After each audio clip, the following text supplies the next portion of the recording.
Welcome to the Cleaning Up Business Podcast. My name's Chris Guilfoyle and I'm going to be your host. In every episode, we're hoping to bring you industry leaders from a wide variety of service sectors, disruptors within their industry, and day-to-day entrepreneurs with some business and life lessons for you guys to take away. Let's jump in to today's episode. If you're going to talk about sustainability, then you have to actually do it using data and using numbers. Well, we were one of the first 100 companies in the UK to become a B-Corp. A lot of our clients have come to us and said, can you do this? You have to make a sizable commitment on tissue. You can't just bring in like a couple of cases. Of course, Our minimum order was a container. We were sort of requiring £120,000 just to stand still in cash flow requirements that we couldn't get from the bank, which was a bit of an issue. You're not the first person that said that. Our first month, we did 10 grand of sales. I think we're in about 10,000 different shops in the UK, What's in the pipeline for Cheeky Panda?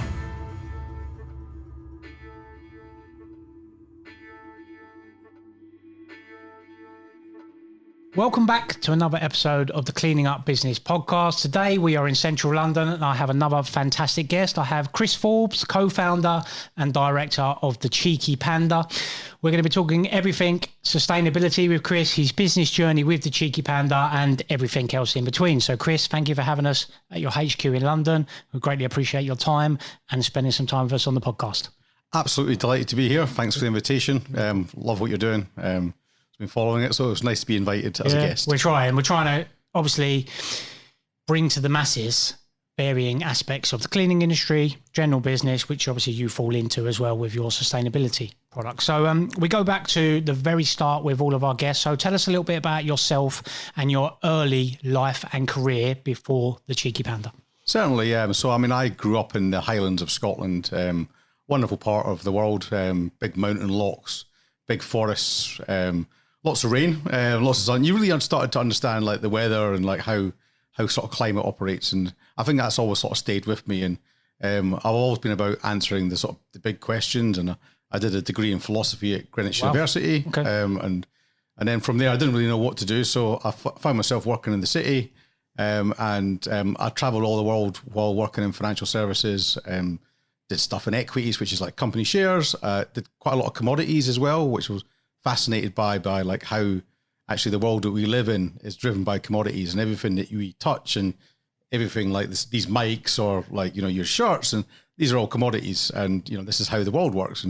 And from there, I kind of sort of then worked in consultancy for a number of years, and met my lovely wife. And as part of my lovely wife, we were going out and she said, I'm an entrepreneur and I've got all these great ideas. And I was kind of just listening to her ideas, and some I didn't think were very good ideas. And she said, did you tell her they weren't good ideas? I had a 3-month rule, which basically, if she's still talking about it after 3 months, I know she's serious about it. But if she's forgot about it the next day, then we just move on. That's a wise decision. And then she kept talking about this idea about Cheeky Panda. And she said, I got this idea for bamboo. And I said, well, why bamboo? And she went, well, it's the world's fastest growing plant. I went, oh, that makes sense in a world of stretch street stores. Is it any good?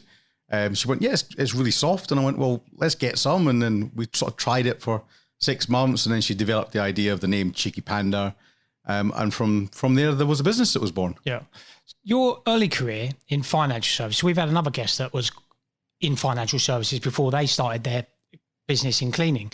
Did you enjoy that sector? Because previous guests have said it can be quite a really tough sector. It can be quite draining, and they was quite pleased to subsequently move on out of it. But they took lots of lessons from it, but difficult sector to be in.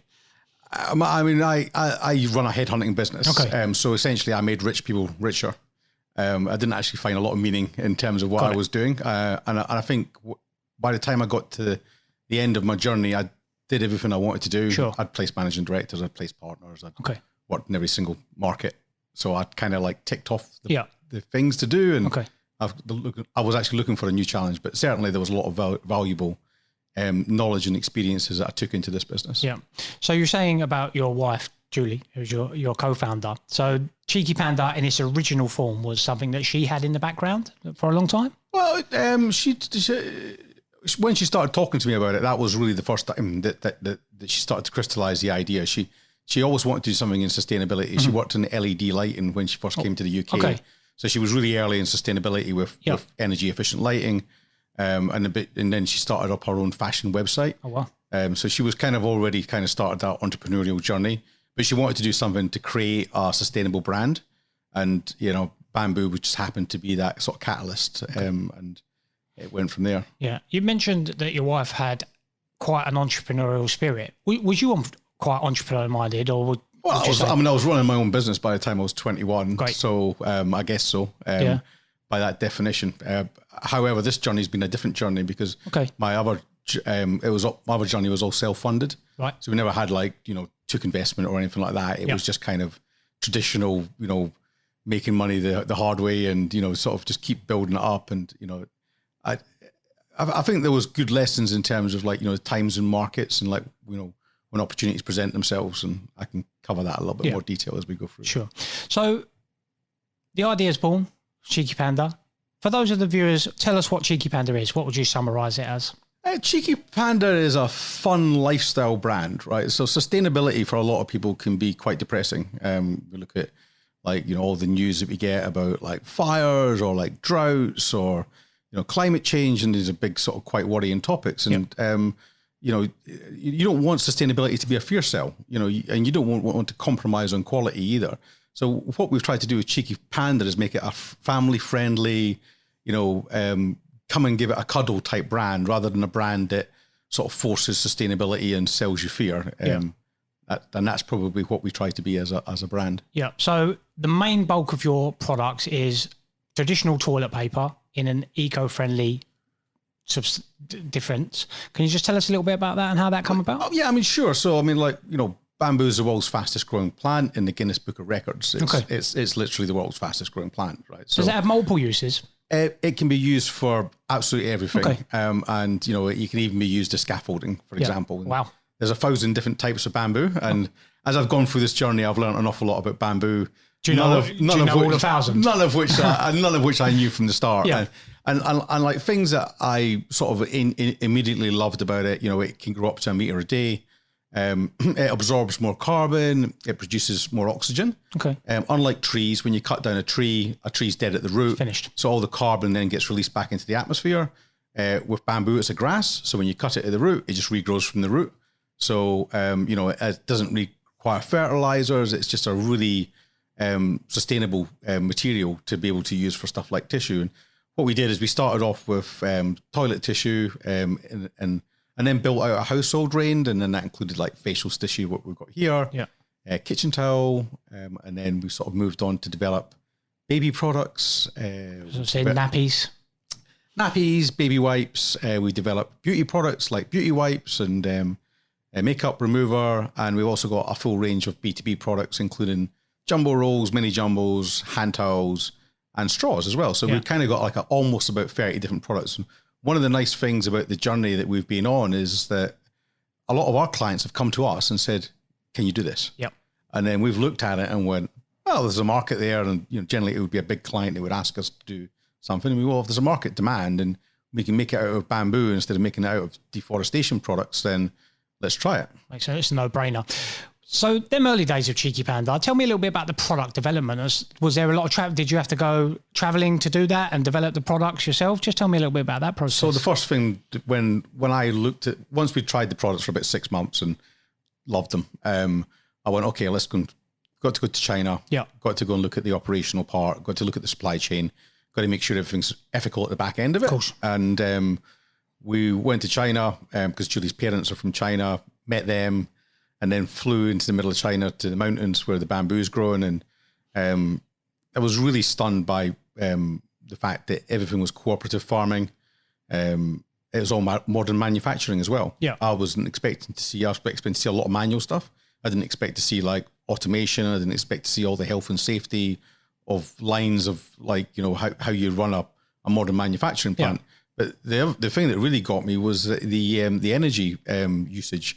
And they were capturing the steam on the pulping process and then recycling that and recycling all the water. Wow. And I was like, well, hang on a second here. You've got, really ethical practices in terms of environment. How the factory was treating their people. They had them on, well above average wage. They were providing them housing. Everyone was driving a nice car. And I was like, and it's all about creating like this family. And I was like, well, actually, the elements of what you need for a green business is already in place here.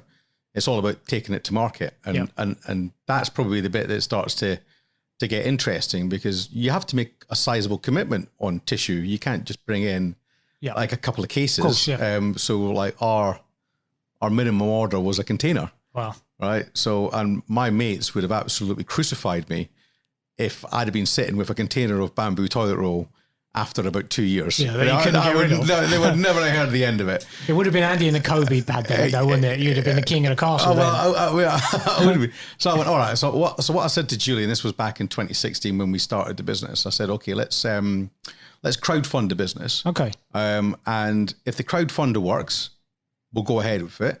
If it doesn't work, that means there's not, even though we think it's a great idea, it means there's not a market for it, and we just carry on doing what we're doing. So that was the trade. Yeah. And within a couple of weeks, we'd surpassed our target. And I said, right, okay, well, we're off to the races, and let's just see what happens. What was that initial target, Chris? 12 grand. 12 grand.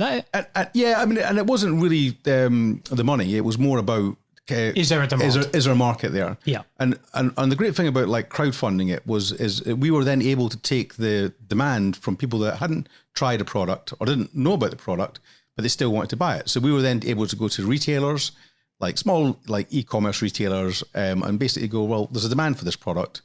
Would you like to stock it? Yeah. So that meant that when we first got our first container in, our first month, we did 10 grand of sales. Now, what a lot of people do is a lot of people wait to get the product in before they start selling it. Of course. And then you've got 6 months to be able to get to volume. Lag. But we actually created all that sort of pre-demand for the products, so that once we started, we were just straight into like a rhythm. Hit the ground running straight away. So I think there's a lot of demand for eco products, isn't there, in the market these days? And do you find that still going now? Do you think, or because one thing that I'm conscious of in our industry, the cleaning industry specifically, is a lot of greenwashing. So people proclaim to be environmentally friendly. An example I use is when I go on tender walk rounds, I'll have companies that, they printed out all the tender documents and they've got a notepad and they're walking around with paper like this, whereas I'm doing it on my iPad. Do you feel a personal mission to try and change people's minds and to get them more sustainable? Do you find that difficult doing that? Where we are in 2023 is different to when we started the business in 2016. How so? In 2016, well, if it's sustainable, that's a tick box. But if I'm just interested in whether it's cheaper. Sure. And, our products aren't cheaper, they're slightly more expensive. Yep. So we just got a lot of no's. Okay. And I think as sort of time has kind of evolved in the last 7 years, I think 2023 in particular, a lot of people are getting a lot more serious about sustainability and, realize it from, a personal level. And I think that there's definitely a shift in change of people's moods and how they're sort of looking at things. And there's a number of different elements to why that's starting to happen. One, for the right reasons, but secondly, there's a lot of ESG funds out there. There's a lot of investment that can only go to ESG businesses. Yeah, sure. And, if you're a board of a public company and that that you might, a fund might put money into your company or might not put money into your company based upon your sustainability credentials, it forces a top-down approach.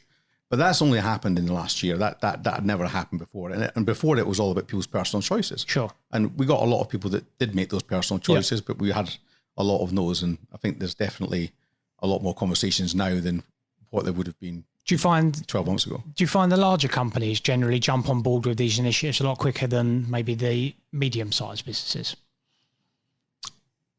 I think that where we are in the regulatory framework, that larger companies are now, taking a very keen interest in it and actually understanding the importance of it for their customers, for their employees, for the culture of the company. But if you don't have those pressures, then it becomes more about the individual's choice. Yeah. And it's really strange. We have this conversation quite often in our company about like what sector, what sector's a key focus for us. And you can actually find that, all sectors, everyone uses tissue every day. Yeah, of course. So, but actually there's not like one sector that outshines another sector. We have like the hospitality sector that uses our stuff. We have like government buildings that use our stuff. We have, Magic Circle law firms or Big Four accountancy firms that use Cheeky Panda products. So there's not like one, set group of people, and it becomes about the personal choice. And whether that's the personal choice of the procurement manager, whether that's the personal choice of a sustainability manager, or whether that's somebody in the sort of real estate or just senior executive. And I think every time that change happens, you need a champion.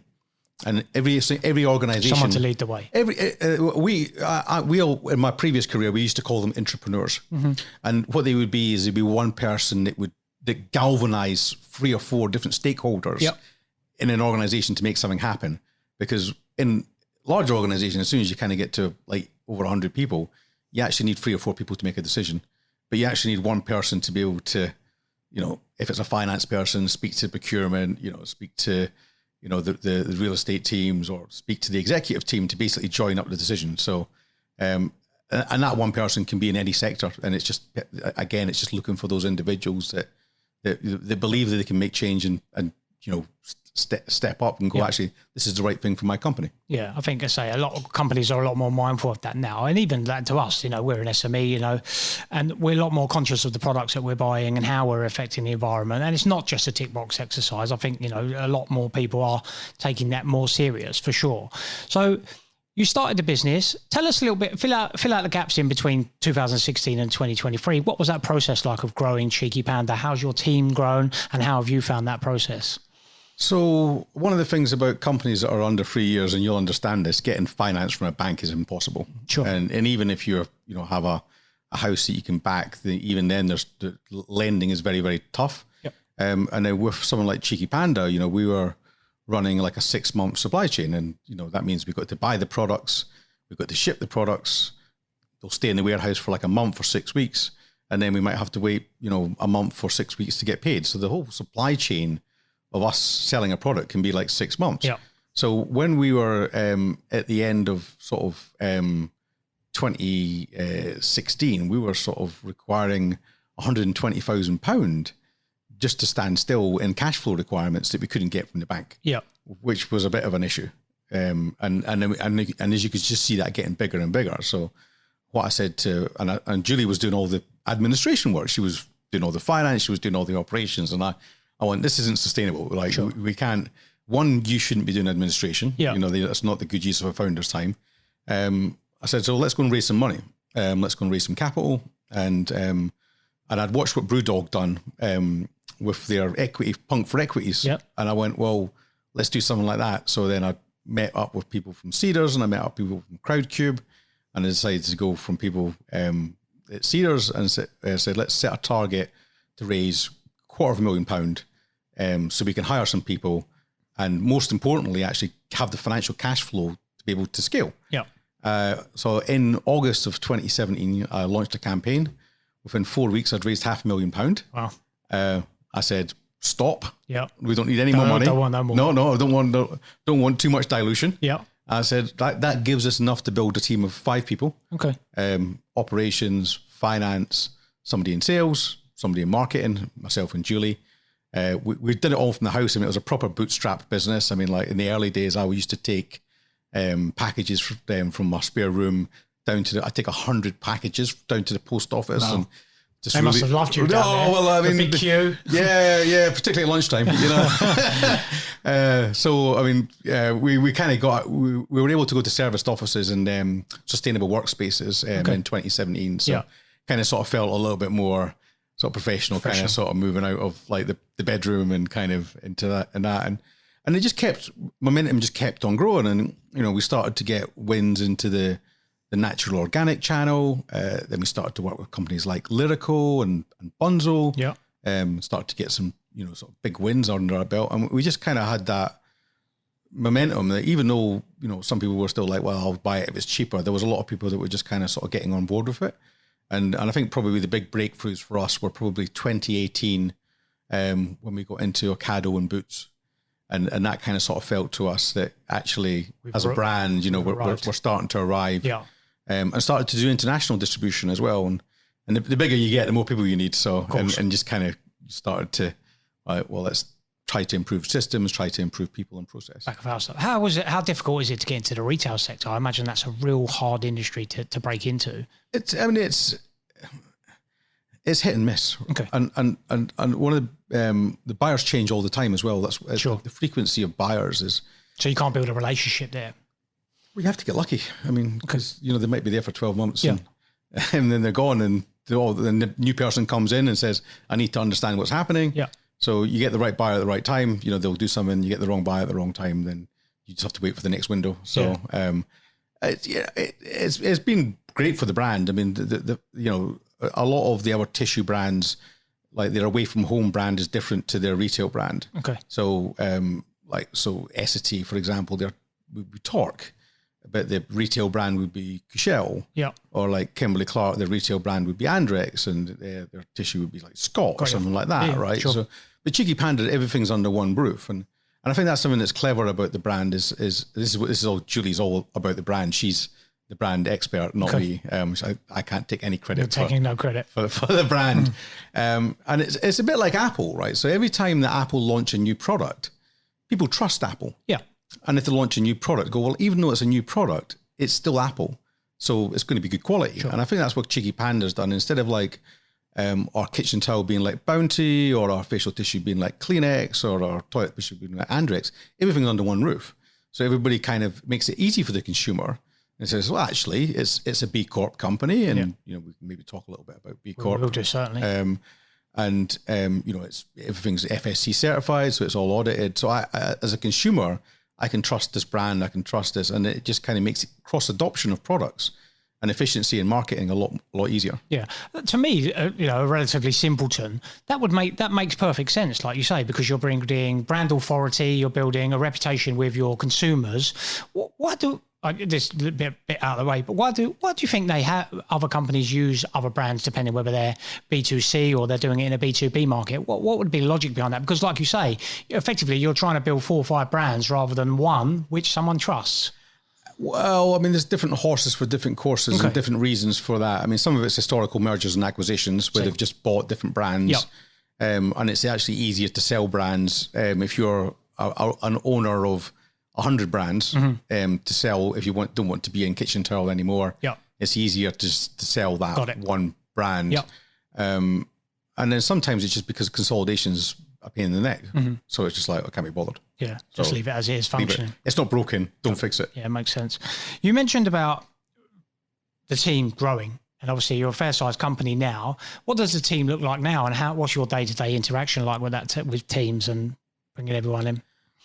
We've got a great team now, and we've invested in that team, and we're always kind of sort of trying to invest ahead of the curve. Sure. And for every stage of growth that you have to go through, you almost kind of have to bring in people that are ready for that stage of growth. And in the last year, we brought on a CFO where we had sort of senior finance people. We didn't actually have a full functioning CFO. Okay. We got a chief operating officer. And both those guys have gone in businesses that have scaled from sort of 20 to 100 million pound. So they're, been there, done it, got the t-shirt. It's not learning on the job. It's, proven track records. Sure. And, again, sales director, he used to work at EcoEgg. So again, sort of high growth companies. And we've been really lucky now that the brand is able to attract, really high quality talent. Yeah. Back in the early days, attracting talent was hard. It's like, Cheeky Panda, who are you? Yeah, who are they? Why should I work for you? And in the early days, we did it with like a lot of people straight out of university and just passion and hunger. And I think as you kind of get bigger, then you have to have more enterprise and risk management thinking to the decisions you make. Because if you make mistakes as a small company, you can lose like 5-10 grand. Just on a. But as the bigger you get, and like we're now like a 15 million pound turnover company, these mistakes can cost you $500,000. Yeah. Right. So you actually kind of need really good sort of experience in the team. And the team that we've built today really sort of feels that it's ready to take us to 50 million turnover. And I think that's the direction of the company. What do you look for in individuals when they're coming on board? So you mentioned, your CFO and other teams. Is there, people, you obviously want people on the same mission as you. How do you sort of, I think you definitely want people that are purpose driven, because it's. I mean, the way I look at it and the way I look at my life is, if you can go to bed happy and you feel that you've done something worthwhile that day, then actually that's quite a cool place to be. We spend more than half our time in life working, so we should try to enjoy it as much as possible. So one of the things I don't want a reluctant accountant. Sure. I don't want a reluctant operations person that I'm stuck in this job because it's the only thing, because I've got the mortgage to pay. Yeah. I actually kind of want someone to be relatively happy in the work that they do and to feel that they're making a mission. But we do also look for the expertise as well in terms of like, okay, well, we're now an international company. We supply 20 different markets. You know, if you've just worked in the UK, then suddenly all these international markets, if you've got no experience of how that works, you might struggle with it, or it might take you a long time to sort of catch up. So we're kind of sort of looking for people that have been there and done it a little bit now, as we get bigger. And it's just a balancing act. We still look for, hungry, passionate people, and there's always space to be able to sort of bring in more sort of junior talent. But certainly, if I look at the demographics now, we're slightly edging towards slightly older people in the team. More experienced. Now. Yeah. I've got a quick personal question. How do you find working with your wife? Great. So we complementary skill sets. Perfect. Right. So, and I think if we were both had the same skill set, sure, we would clash about her idea and my idea. Yeah. But she's a brand expert, and she's also the CEO. She does all the management, whereas I'm kind of sort of like more sort of sales, PR, investment. So where she's strong, I'm weak, and where I'm strong, she's not as strong. So that means that we dovetail quite nicely, and we don't really find too much conflict. And I would definitely recommend that anybody that does go to work with their wife or their partner, that they have complementary skills, because you don't want to have a business getting in the way of a good relationship. No. I think the reason I asked that question, obviously we're a family business. There's 3 directors of ours, and I think that's a key takeaway for our audience.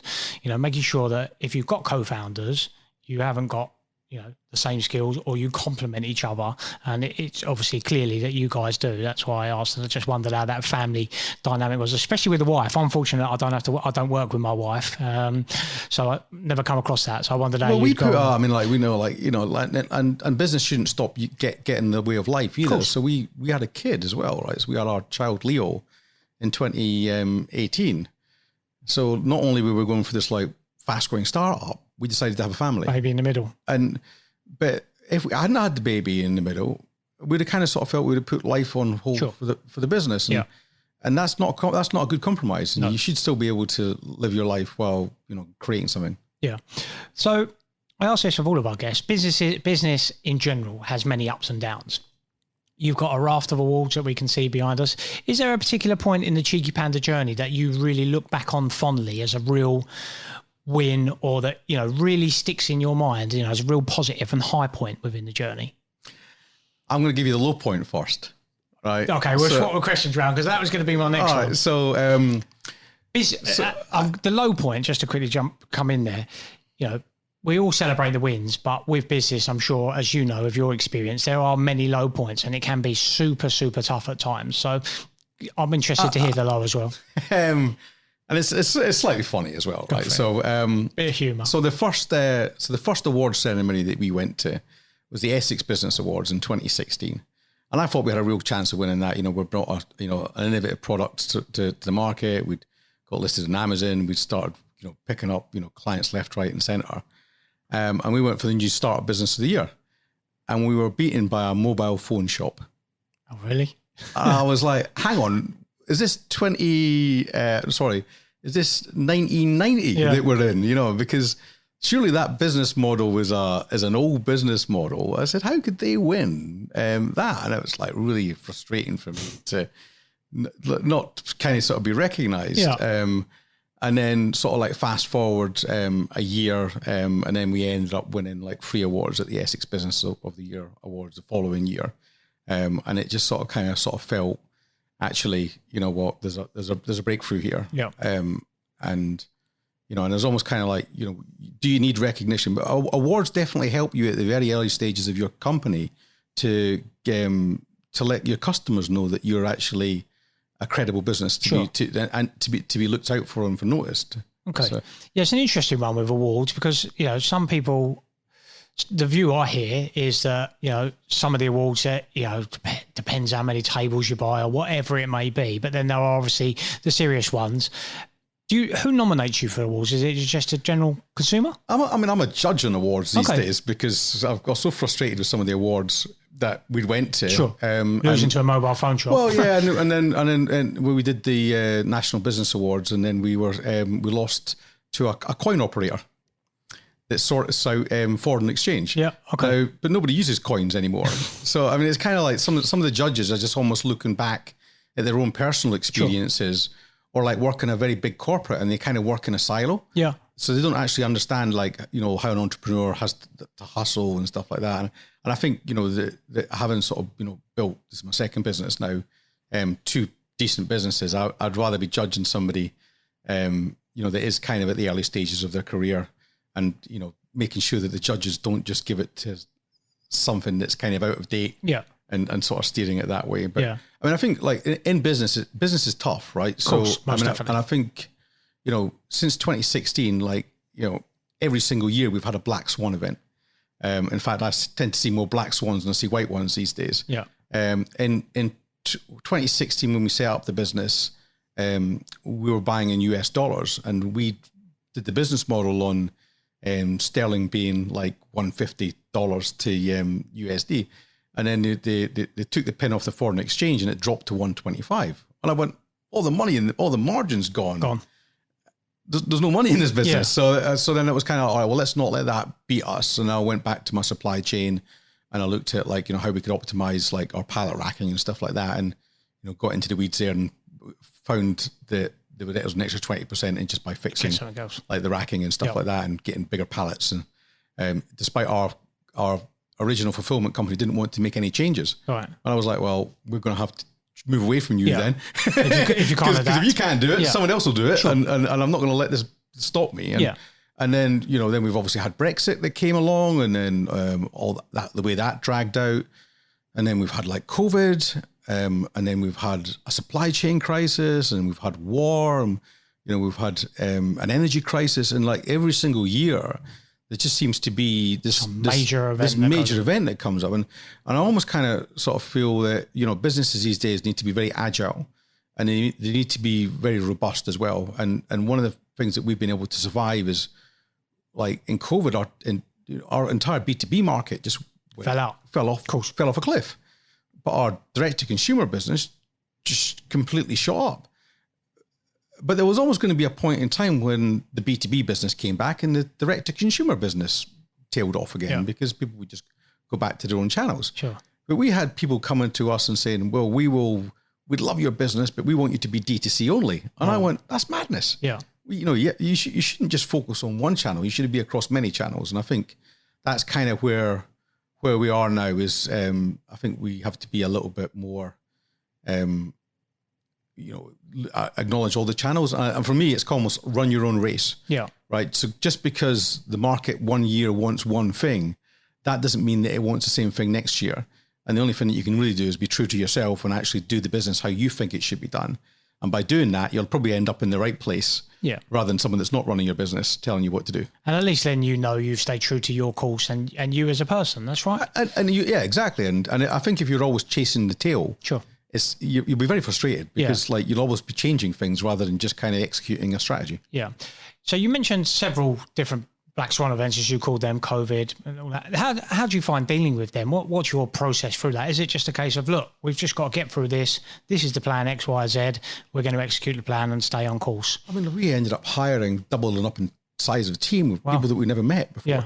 You know, that you'd only ever met them on video, and very odd. And that's certainly not the way that we'd have wanted to do it. And I don't think it was good for anybody's sort of mental health. And, you know, I love meeting people in face to face. And, you know, and the hybrid working things, I think, is a positive thing because we know that people can work remotely and be responsible and not just sit at home watching telly all day. I suppose dealing with international markets like you do as well, I suppose there was an element of that already in the business. There's an element of that already, yeah. And we try not to fly whatever possible. Of course. You know? So, yeah, it's a bit of a balance. And I think, you know, the world changes. And I think until the world does actually get sustainable and actually does kind of get into this sort of like, you know, there's a thing called Earth overshoot. And then like every single year, there's like an Earth day, which basically means we've used all the planet's resources for that year. Yeah. And every year that gets earlier and earlier. And I think it's probably about June at the moment. Right. But until we actually get into this world where we're just consuming Earth's resources or using the right sort of energy or using the right sort of materials, I think we'll just keep lurching from crisis to crisis. And that's something that personally drives me in my own mission to kind of sort of say, actually, we need people that are leaders. We need people that actually champion the change. Don't just talk about the change, but actually deliver the change. Yeah. And I think change at such a high level, like you're talking about, is difficult, right? So what's your view on sort of, because I've recently done a video, Just Stop Oil and things like that. Do you think the process that them guys are going through to try and aid change, do you think that's the right way to go about things? I don't think that's the right way to go about things. I think you I saw a really nice comment on LinkedIn the other day. It said the most impact you can have against the oil companies is to change your pension. Because if your pension doesn't invest in oil companies, that's the biggest vote of money. Makes perfect sense. That any protester can do. And I don't think annoying cabbies in London Bridge is a particular smart way to get your point across, or throwing paint in the crucible, or and I think that maybe these people will go on to become politicians of the future, and there's better ways to do things, to impact. Yeah. Okay. So you mentioned about some of the Black Swan events. Is there a particular time, a real positive standout moment in the business that you look back fondly on? A real win. You think I've cracked it here. This is the point. Yeah, when we got to £100,000 a month in sales, that was probably a massive moment. And I'm quite a commercial guy, so I kind of sort of look at sort of financial milestones for us in terms of what have we turned over? And for me, it's also impact as well, because the more you turn over, the more trees you save, the more plastic you reduce, the better it is for carbon. And if you can go, we've kind of gone from like, these milestones for me were like 20 grand, then there was 100,000, then it was 350, then it was 500,000, and then it was 800. And, we're way above 800 these days. So, that requires a lot of people to buy your products to be sitting at those type of numbers. Yeah. I think we've sold about 25 million units. Wow. And that just shows that this Cheeky Panda isn't just some small brand that's going to be, forgotten tomorrow. Yeah.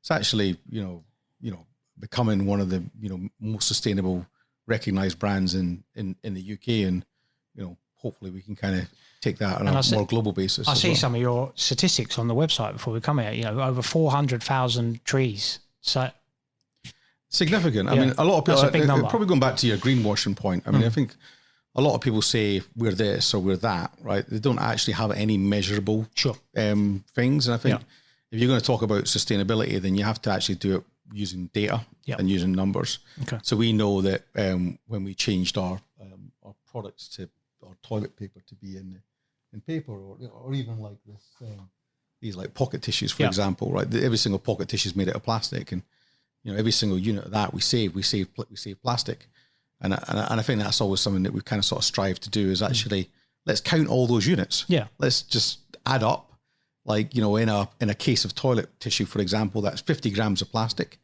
Well, if we sold a couple of 100,000 cases of tissue, that's 50 grams of plastic times that. So you end up actually delivering like huge numbers. Yeah. And it's the same with trees as well. So we've just kind of sort of based it on, you need 20 trees to create 1 ton of pulp.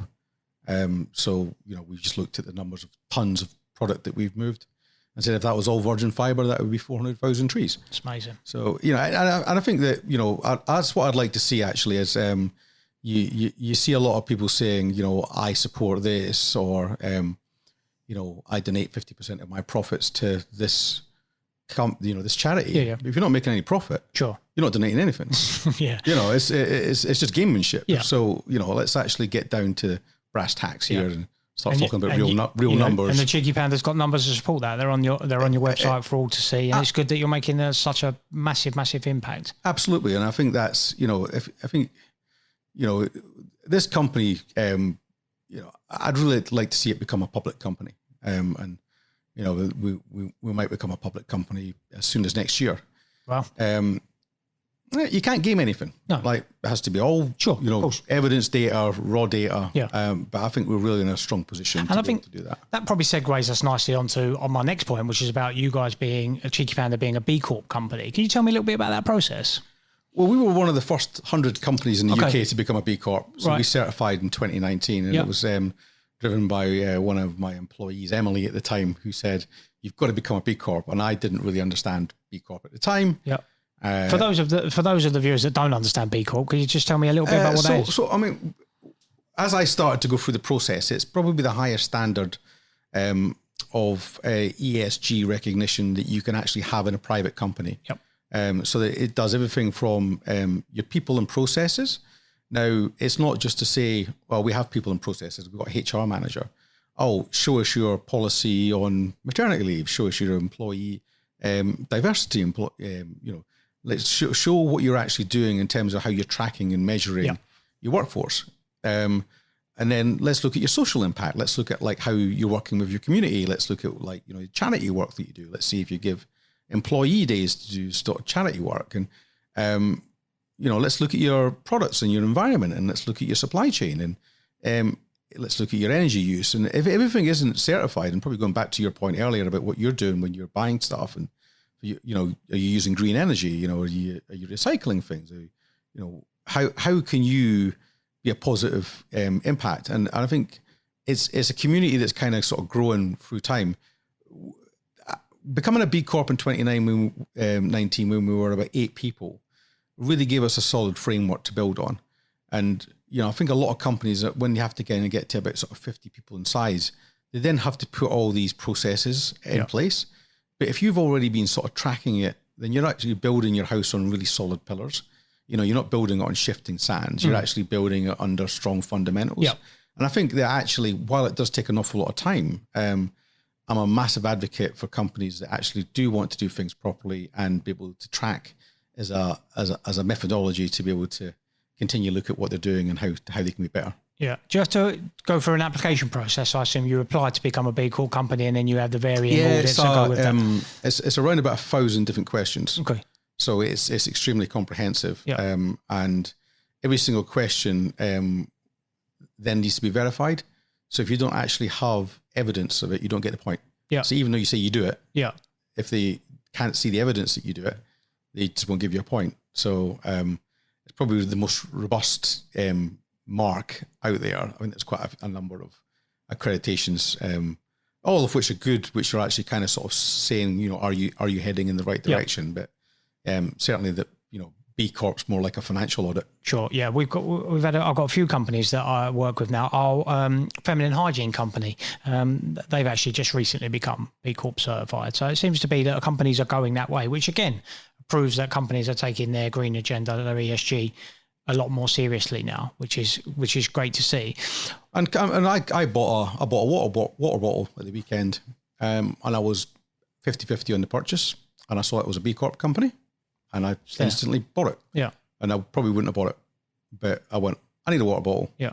And it was a little bit more expensive. Well, do you know what? It's a B Corp. Yeah. You know they're serious then about. I know that all the work behind the scenes, that I'm actually buying it from a good company. Yeah. And if I didn't know all the work behind the scenes, then I probably just would have bought something cheaper. Yeah. What's in the pipeline for Cheeky Panda? Obviously, you've got a range of products that we've discussed today, and you've got in your office here. What's in the future? Is there anything that's in the pipeline that you're coming up? Any projects that you're involved in that you're looking forward to? I mean, we're continuously innovating, and I think one of the first sort of big innovations that we did was a flushable hand towel, and we had a client that kept getting blockages from their hand towels, and they said, "Can you make it flushable?" And we went, "Well, there's no difference to toilet paper, so I'm sure there's a way that we can kind of sort of make it flushable." And then so it didn't break down in your hands, but when it hit a body of water, it would break down. And that was probably our sort of first major innovation. Probably the most latest one, which is actually sitting here. Yes, which you brought in for us. Show your viewers here. This is a 100% bamboo dispenser. So every single dispenser I've made is made out of plastic. Yes. And then what we've done is we've done it as a single sheet, dispensing. It's great. It's a lovely unit. So great Very cost unusual. Use. Yeah. And actually for companies, it really sort of showcases the sustainability. So I'm launching this in about 2 weeks' time. Okay. I've got a couple of major clients that are going up with it to begin with. And, if at the end of the day, this is our kind of mission to get rid of plastic. And if we can get rid of all the plastic dispensers that are on walls, which has hundreds of thousands, if hundreds not of millions. thousands, And then, because every time they never get recycled, or No. very hard to recycle. Sure. 92% of plastic never gets recycled. So even if someone says it's recyclable, the chances of it getting recycled will probably just get incinerated. Very slim. So I think one of the things that we should try to be as a manufacturer is how can we just eliminate plastic? Yeah. And that's something that I'm very passionate about. I mean, how I look at business. I said, I was very lucky as in my early 20s to work with some very inspirational people. One particular £1 billion hedge fund manager, and he taught me the art of eloquence and how to look at a problem before just sort of diving in and try to figure it out. And if I can do that job back to a new generation of entrepreneurs, and if we can inspire a new generation of entrepreneurs to create green products, to innovate categories that have whether it's energy or whether it's food or whether it's other consumables, to actually make things better, then we'll end up with a better economy. We'll end up with a better world. And that's something that I want to be part of. I want to be part of, the world as I want to see it, as not the world where, the fields struggle to get enough water, or, we're constantly under the pressure of the oil companies putting price hikes on it. And because we haven't got solar, there's no way we can, we get extorted on, energy. Of course. Yeah, right. And we know that, right? Yeah, It's like, how can we move away from that old world and move into the 21st century? And, maybe by us becoming one of the first pure play companies to go public as a green business, that can really set a marker in the sand. And I think that, that can inspire generations to kind of go, maybe you don't sell to Unilever, or maybe you don't sell to, Procter and Gamble. Maybe you kind of go to become a bigger version of them in the public market. Yeah. But doing it, in a sustainable way. Sustainable. So what's the big goals for the business in general? You mentioned about possibly public offering somewhere down the road. Is that the plans for Cheeky Panda moving forward? I mean, I think we have to be pragmatic, and it's certainly something that I think that it would be great, that people can invest in a company in a public market, in a public share, that actually means something to them. Yeah. And so whether we can achieve it, I mean, hopefully we can, but I think if we just kind of grow in a nice, strong way, and we're doing the right thing, and inspiring other companies, and I'd love to see that some of the other big companies get rid of plastic. Yeah, and because if they change their plastic, the change that they will make will be 1,000 times bigger than my change. But if we force them to make the change, then that's a win as well, right? So it's not all about there's plenty of room in the playing field for everybody. I'm not trying to become a monopolist or anything like that. I'm just trying to make the category better. Yeah. So for anyone that wants to be more sustainable or wants to move into the field of sustainability and maybe start a business that is a lot more sustainable, is there any advice that you would give individuals or people, the business owners? Cash is king. Oh, yes, it is. Yeah, cash is king. I really don't like people that sit in R&D for too long. I've got this thing that I'm working on. I know a few of them. Fail fast, right? Get it to market, fail fast. And iterate. You can only learn by getting something into market. Yeah. And then as soon as you've got it in market, then just keep working on improving it and getting it better. And remember that your client is number one, because your clients make or break your business. Sure. So it's not, even if you have created a great product, if you can't sell it, nobody's ever going to know about it. It's not going to make any difference, right? So, I mean, I guess that's my advice is, yes, while if you're not particularly commercial, surround yourself with people that are better, right? And I think that's kind of, where I got lucky with Julie in the beginning, that we naturally complemented each other. And she had like one half of the CEO seat and I had the other half. Yeah. And if you can find, if you're at the early stage, then, find people that can naturally complement you. I'm going to work towards kind of making it a commercial success rather than just a intellectual success. Yeah. No, I think that's spot on. I say back to having the right people around you. It's difficult as you go, and you mentioned something at a point earlier on when you were talking about people, how the people that, and maybe at the start, that constantly changes. And, having the right people in the right positions and filling in any gaps that you've got, can only benefit, your business as you grow and scale and move forward. So, no, that's a solid piece of advice. Yeah, I mean, we put in systems quite early. We were using a system called Zero. Okay. And we quickly worked out that for inventory management, it was useless. Yeah. I was expecting you to say something else. Yeah. It just didn't. It just couldn't consolidate correctly, Okay. right? So your balance sheets were always off, Yeah. right? So we were like, all right, okay, maybe we need to put in something a bit more robust. So we put in Oracle NetSuite. Okay. Now that was actually a big commitment for a company. We were turning over about £2 million at the time. Actually a big commitment. But then actually, because we invested in the technology early, again, you're building from strong foundations. So now, that technology can go all the way up to about £1 billion in terms of turnover. Yeah. So we should never have to we're not going to have a swarm of management consultants coming in, billing us £1,000 a day to do a massive transformation project, because we've actually thought about what the business is going to need in 5 years' time and made sure that's sort of in there. So, I mean, again, there's so many great tools out there in terms of, CRM systems and, being able to sort of leverage technology to, do some of the legwork is definitely makes life a lot easier. Yeah, I think we've been guilty of that, and it's interesting. You're not the first person that said that about building solid foundations, but I think we've done that. We run ahead with growth from we've got to get to 7 figures in revenue, 5 million in revenue, whatever it may be, and we've done that, but maybe didn't have the best foundations in terms of some of the systems and the back of house processes that go with that, and then we quickly had to regress ever so slightly to then go again. Well, I think you have to break. I mean, I think you have to break things. So yeah, sure. You have to stress things till you break them. To go, actually, that process doesn't work. Because otherwise, you might just be changing little things that don't need changed. Yes. Right. Because there's technology for technology's sake, and I'm not a fan of that. No.